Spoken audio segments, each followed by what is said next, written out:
नमस्कार तमाम शेतकरी बांधवांना मी ह्या व्हिडिओद्वारे नम्र विनंती करतो की 3 तारखेला आपण पाण्यासाठी घोड शाखा कालवा असेल, मीना शाखा कालवा असेल याच्यासाठी आंदोलन केलं। परंतु त्याच्यानंतर दुसऱ्या दिवशी या तालुक्याच्या लोकप्रतिनिधींनी एक पत्रकार परिषद घेऊन सांगितलं की 5 तारखेला कालवा सल्लागार समितीची मीटिंग ही नगरला होणार आहे आणि काल अहिल्यानगरला जी मीटिंग झाली त्याच्यामध्ये या कालव्याला पाणी सोडण्याबाबतचा कुठलाही निर्णय झाला नाही।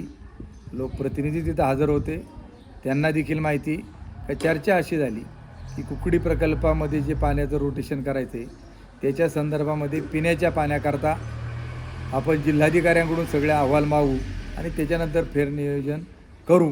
परंतु ही गोष्ट कळल्यानंतर तात्काळ अधिकाऱ्यांशी पाटबंधारे विभागाचे कार्यकारी अभियंता असतील, त्याप्रमाणे मुख्य अभियंता सन्माननीय धुमाळ साहेब असतील यांच्याशी मी फोनवर बोलून सांगितलं की आम्हाला कुठल्याही परिस्थितीत घोड शाखेला मीना शाखा कालव्याला त्वरित पाणी लगेचच्या लगेच सुटलं पाहिजे।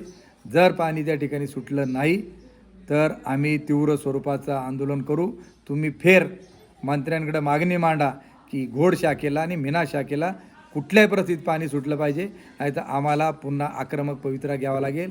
आणि माझी शेतकरी बांधवांना विनंती राहील का तुमच्या पाण्याकरता, आपल्या हक्काच्या पाण्याकरता आम्ही लढत राहू।